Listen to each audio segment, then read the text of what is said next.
Yeah. Good morning, students. Hello, everyone.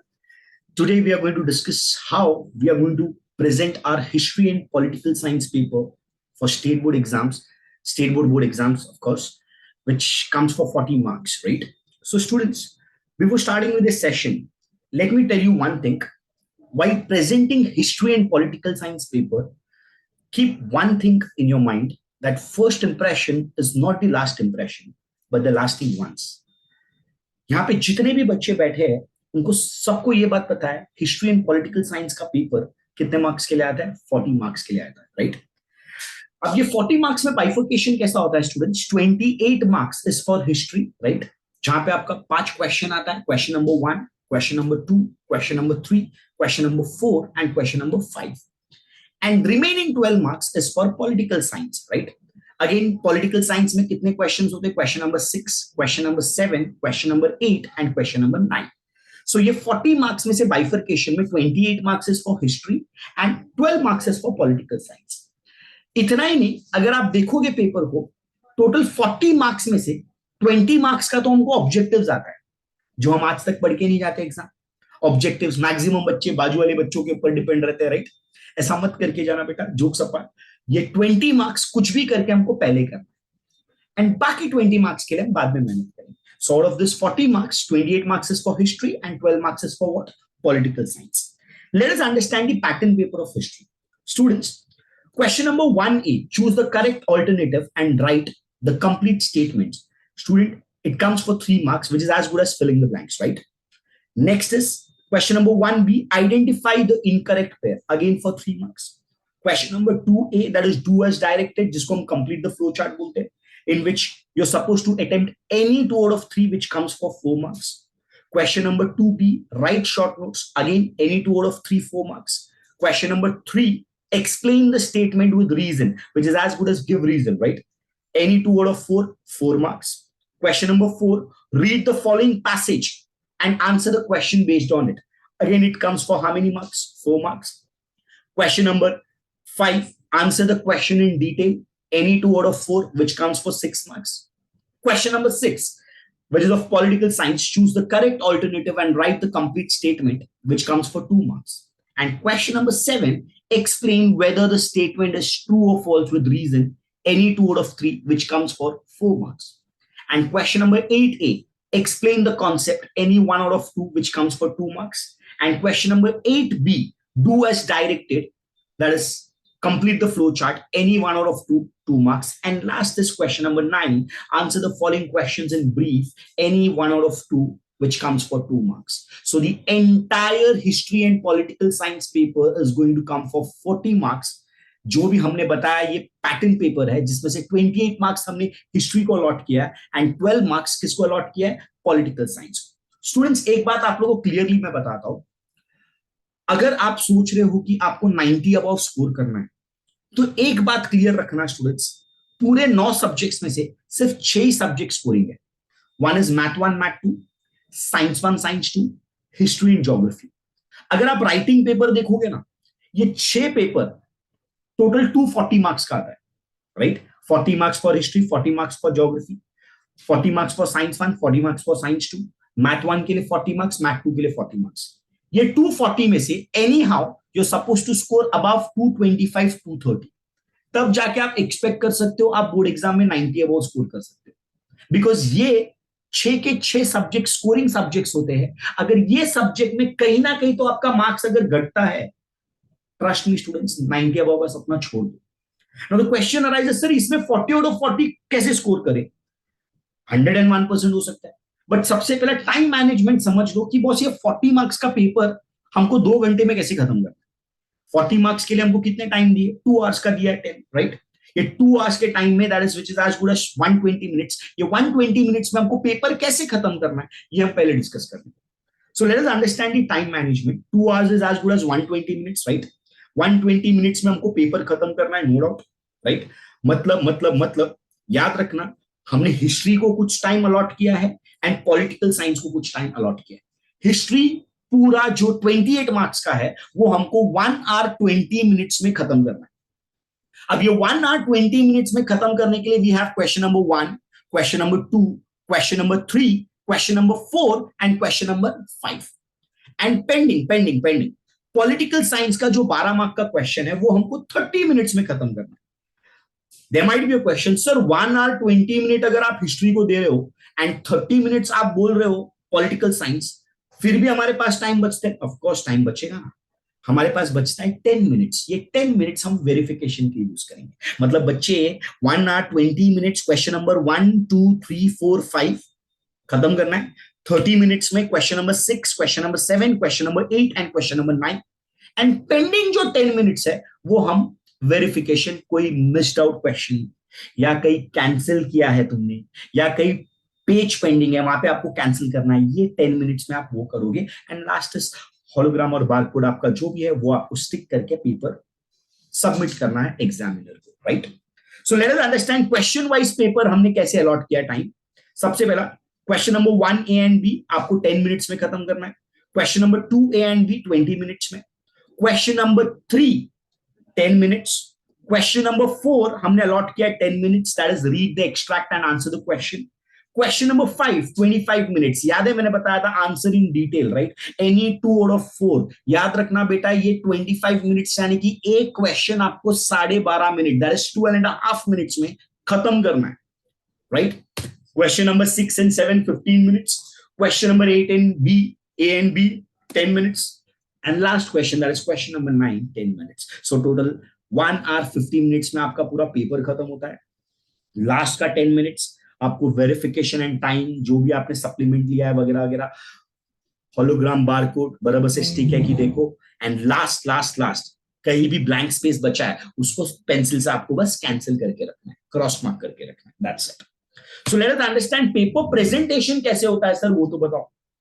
सबसे पहला question students, question number 1A, choose the correct option from the given option and complete the sentence. याद रहेगा तो 3 question पूछा जाएगा. Question number 1, question number 2, question number 3. Right.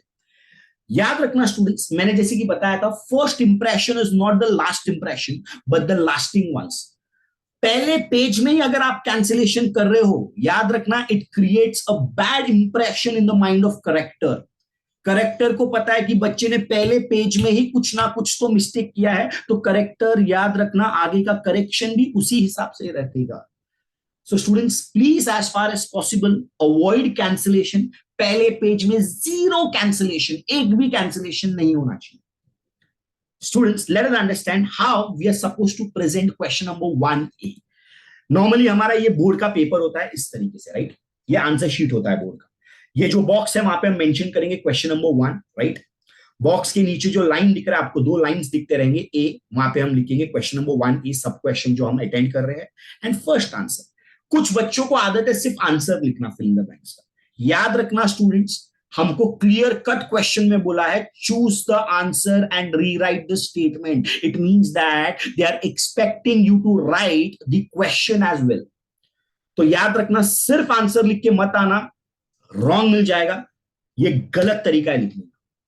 कुछ लोगों को आदत है क्वेश्चन भी लिखते हैं आंसर भी लिखते हैं लेकिन अंडरलाइन करना भूल जाते हैं. ये भी गलत तरीका है. स्टूडेंट्स प्रॉपर तरीका ये है, आप क्वेश्चन लिख रहे हो, ब्लैंक्स को अंडरलाइन कर रहे हो प्रॉपर तरीके से और जहां अंडरलाइन किया है उसी में आपका आंसर फिट है. ये प्रॉपर तरीका है आंसर लिखना. Same goes with question number 2, this is how we are supposed to write. Same goes with question number 3. ये तरीके से हमको लिखना है. दैट इज क्वेश्चन नंबर 1, ये जो बॉक्स है वहां पे A 1 2 एंड 3 ये तरीके से प्रेजेंट होना चाहिए paper. Let us come across question number 2, that is question number 1B. From the following sets identify the wrong pair. बहुत बच्चों के दिमाग में आज भी एक क्वेश्चन है सर आइडेंटिफाई करके हमको करेक्ट करके लिखना है क्या. नहीं बेटा, हमको सिर्फ सिर्फ सिर्फ सिर्फ आइडेंटिफाई करना है इसमें से रॉन्ग पेयर कौन सा है. 3 सेट ऑफ क्वेश्चन दिए रहेंगे, हर एक क्वेश्चन में से you are only suppose to identify the wrong pair. जैसे कि क्वेश्चन नंबर 1B1 हमने आइडेंटिफाई किया. लेट्स ये गलत तरीका है. मतलब बहुत सारे बच्चों को आदत है सर सिर्फ ऑप्शन लिख दिया तो चल जाएगा क्या. नहीं, हमको प्रॉपर तरीके से हमको आइडेंटिफाई करना है. हम ऊपर मेंशन करेंगे रॉन्ग पेयर, उसके बाद हम लिखेंगे कौन सा रॉन्ग पेयर है. ये भी तरीका गलत है, ये सही तरीका है. ऊपर हमने लिखा wrong pair Kalbelia drumming and dances of Manipur, ये रॉन्ग पेयर है, ये हमको मेंशन करके लिखना है. Same goes with question number 1B का सेकंड क्वेश्चन, यही तरीके से हमको लिखना है wrong pair. Chess outdoor game, outdoor game नहीं है, इंडोर गेम है, इसको करेक्ट करके मत लिखना, सिर्फ रॉन्ग पेयर आइडेंटिफाई करने बोला है। थर्ड क्वेश्चन बराबर, third question again we are writing wrong pair, Maharaj Sayajirao university Delhi यहां पे लिखा है जो गलत है, तो ये रॉन्ग पेयर हमको सिर्फ आइडेंटिफाई करना। सो again I am telling you students, याद रखना आइडेंटिफाई द रॉन्ग पेयर में हमको मेंशन करना है रॉन्ग पेयर, एंड जो रॉन्ग पेयर है वो लिखना है।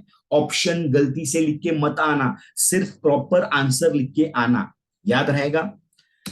Next is do as directed, complete the concept map, right. इसमें बहुत जन को कंफ्यूजन है, सर इसमें करे तो क्या करे, हमको डायग्राम पेन से बनाना है क्या? नहीं, हमको डायग्राम किससे बनाना है स्टूडेंट्स, हमको पेंसिल से बनाना है, और अंदर का जो लेबलिंग होगा वो पेन से होगा। Again I am telling you, diagram किससे बनाओगे आप? पेंसिल से बनाओगे, एंड अंदर का जो लेबलिंग होगा, नेम्स जो भी लिख रहे हो वो पेन से लिखोगे। अच्छा, बहुत बच्चों को आदत है कि सर हम पहले डायग्राम बनाएंगे, फिर उसके हिसाब से हम अंदर पेन से लिखेंगे। याद रखना, जब आप डायग्राम बनाओगे तो ये बॉक्सेस जो भी बना रहे हो साइड के, जैसे कि ताराबाई शिंदे, पंडिता रमाबाई, रमाबाई रानडे, मीरा कोसंबी, ये याद रखना इसके जो डायग्राम से ये पहले बनाओ बॉक्सेस, वरना आप नॉर्मली क्या करोगे, पहले लिखोगे फिर उस हिसाब से आप बॉक्सेस बनाओगे, ये नहीं चलेगा। इसमें क्या होगा, कुछ बॉक्स का साइज छोटा होगा, कुछ बॉक्स का साइज बड़ा होगा, ये गलत इंप्रेशन क्रिएट करता है करेक्टर के नाम पे। एंड याद रखना ये प्रॉपर प्रेजेंटेशन नहीं होता है। सो प्रॉपर प्रेजेंटेशन किसको बोलते हैं? पहले प्रॉपर बॉक्सेस बनाओ, उसके अंदर नाम को फिट करो प्रॉपर तरीके से। So again I am telling you students, important note, pencil से डायग्राम बनेगा और आपका नेमिंग किससे होगा? पेन से होगा। Next question, arrange the following events in chronological order, ये भी क्वेश्चन पूछ सकते हैं, this is how you are supposed to arrange it. Third question आपको पूछा जाएगा प्रॉपर तरीके से, टेबल दिए रहेंगे, टेबल में आपको आंसर करना है, ये तरीका है, इसको ये तरीके से हमको प्रेजेंट करना है। सो ऑलवेज रिमेंबर स्टूडेंट, जो भी डायग्राम होंगे वो डायग्राम को आपको प्रॉपर तरीके से प्रेजेंट करना है। मतलब डायग्राम को आप बनाओगे किससे? पेंसिल से, एंड अंदर का नेमिंग किससे करोगे? आप पेन से करोगे, याद रहेगा। सो ये 3 फॉर्म ऑफ क्वेश्चन मैंने अलग अलग टाइप का बताया जो बोर्ड पूछ सकता है, आप बोर्ड्स में एक्सपेक्ट कर सकते हो, लेकिन ज्यादा करके आपको डायग्राम बेस्ड ही क्वेश्चंस आएंगे। क्रोनोलॉजिकल ऑर्डर का आना बहुत मुश्किल है, बट फिर भी हमने एड ऑन कर दिया है। Next is question number 4, read the following passages and answer the question. इसमें याद रखना बेटा 3 क्वेश्चन पूछे जाएंगे। क्वेश्चन नंबर 1 और 2 बहुत बेसिक क्वेश्चन होता है जो 1 मार्क के लिए होता है, but question number 3 comes for 2 marks. अगर नसीब बहुत अच्छा है आप लोग का तो पैसेज में से ही पूछा जाएगा, खराब भी होगा तो याद रखना टेक्स्ट बैक में से ही कोई क्वेश्चन का आंसर पूछा जाएगा। लेकिन याद रखना स्टूडेंट्स, इसमें एक और चीज मैं बता रहा हूं, हो सके तो टेक्स्ट बुक में जितने भी yellow patches, purple patches, pink patches में दिए गए उसको एक बार रीड करके जाना, सो दैट आप ये क्वेश्चन भी आराम से अटेम्प्ट कर सकते हो। एंड याद रखना ये कोई क्वेश्चन डिफिकल्ट नहीं होता है, इजी होता है, इसमें 4 आउट ऑफ 4 मार्क्स मिलना ही चाहिए, याद रहेगा। एंड नेक्स्ट इज, याद रखना बेटा आपका जो पूछा जाता है दैट इज क्वेश्चन नंबर 4 को कैसे प्रेजेंट करना है, this is how we are supposed to attempt the question, याद रखना। लेकिन याद रखना थर्ड क्वेश्चन कभी कभी पर्सनल रिस्पॉन्स भी पूछा जाता है। पर्सनल रिस्पॉन्स पूछा मतलब ये नहीं हम पूरे पंचायत लिखते बैठेंगे, पर्सनल रिस्पॉन्स 2 मार्क के लिए होता है, तो 2 प्रॉपर पॉइंट लिख के आंसर हमको खत्म करना है। मैक्स टू मैक्स 4 पॉइंट्स लिखो, उससे ज्यादा मत लिखो, करेक्टर को समझ में आएगा बच्चा बहुत ही ज्यादा फेंक रहा है आंसर में, ये चीज मत करने जाना, प्रॉपर तरीके से 2 प्रॉपर पॉइंट में लिख कर खत्म कर देना। Next is question number 5, answer the following question in detail, any 2 out of 4। याद रखना बेटा एनी 2 आउट ऑफ 4 क्वेश्चन जब आप लिखते हो इसको प्रॉपर तरीके से प्रेजेंटेशन करना है। Now the question arises, presentation कैसे? जैसे कि मैं बताता हूं, पहला question, explain Karl Marx theory of class struggle. याद रखना स्टूडेंट्स 6 प्रॉपर पॉइंट होने चाहिए। बहुत सारे बच्चों को आदत है ये पॉइंटर्स वो लोग 1 2 3 4 डालते हैं, नहीं, स्मॉल रोमन नंबर्स। अब यहां पे मैंने बहुत सारा चीज मेंशन नहीं किया, जैसे कि मैं आपको ओरली बताता हूं, हर आंसर में always remember you are supposed to underline important names, important places, important dates and important terms.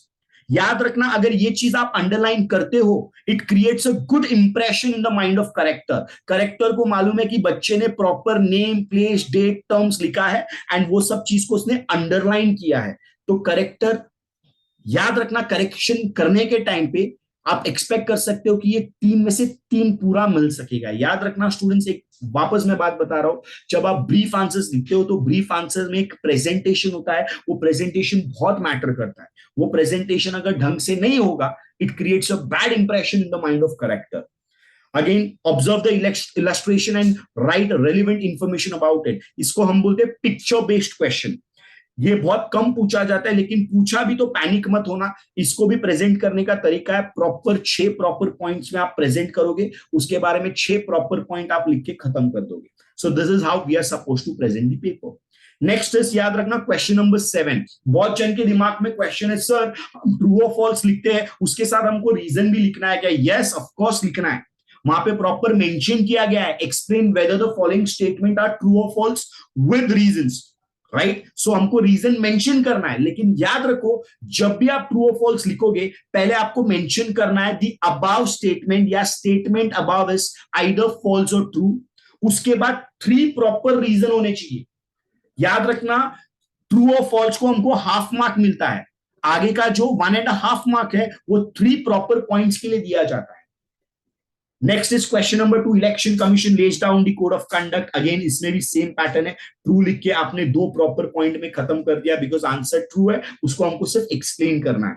Next is question number 3, people may lose confidence in democratic process due to corruption during elections. याद रखना ये again true है, इसमें भी हम 2 point में खत्म कर दिए। सो जहां भी आंसर आपका फॉल्स आता है, अबाउट स्टेटमेंट इज फॉल्स है, वहां पे प्रॉपर 3 पॉइंट्स होने चाहिए। अगर अबाउट स्टेटमेंट ट्रू है, वहां पे 2 पॉइंट में खत्म कर देना answer. So this is how we are supposed to present a paper. Students, याद रखना question number 9, जो last question है, answer the following question in brief. What are the major characteristics of political parties? This is how we are supposed to present it. अब मैं तुमको एक important note बताता हूं, अगर याद रहेगा ये आंसर में subtitles है, to achieve power, to pursue an ideology, to have a party agenda, to establish a government, link between government and people. ये सारे subtitles को बेटा underline करना with the help of scale and pencil. क्यों? ये अच्छा impression create करेगा किसके दिमाग में? करेक्टर के दिमाग में। Next question is identify the logo, right relevant information about the movement. ये कौन सा मूवमेंट है? एनवायरमेंट सिक्योरिटी के बारे में, राइट? तो इसमें प्रॉपर 4 पॉइंट में खत्म करना, because answer is for how many marks? 2 marks. So students याद रखना, हिस्ट्री पेपर में भले आपको बहुत अच्छे से आंसर आता रहेगा, but make one thing clear, याद रखना प्रेजेंटेशन बहुत मैटर करता है। जितना आप अच्छा प्रेजेंट करोगे, उतना करेक्टर्स मार्क्स देने में झिझक नहीं करेंगे। So please students, it's an request, proper तरीके से पेपर को प्रेजेंट करना बहुत मैटर करता है। So let's understand the final tips. सबसे पहला, draw the flow chart, concept map neatly. Answer filled in the boxes should be clear to read for the character.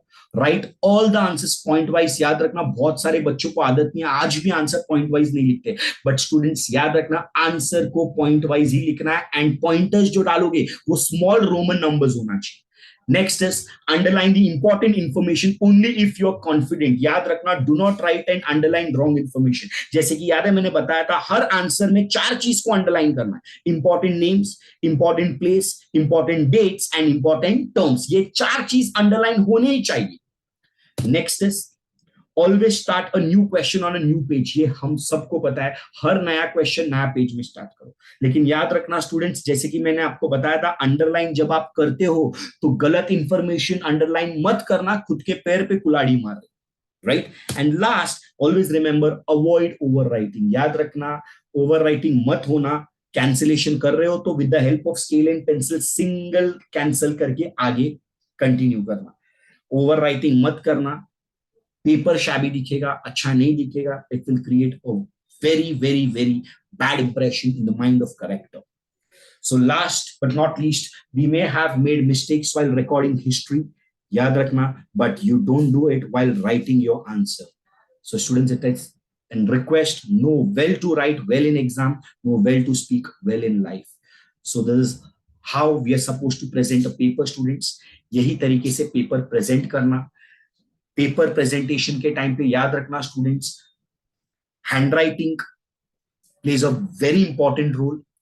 जरूरी नहीं कि हैंडराइटिंग बहुत ब्यूटीफुल होना चाहिए, बट हैंडराइटिंग ऐसा होना चाहिए कि सामने वाला करेक्टर उसको ढंग से पढ़ सके। एंड याद रखना, रातों रात हम हमारा हैंडराइटिंग ठीक नहीं कर पाएंगे, बट हैंडराइटिंग ऐसा रखना कि सामने करेक्टर को ढंग से दिख सके पेपर, हाँ बच्चे ने लिखा है, एंड रीड कर सके वो पेपर।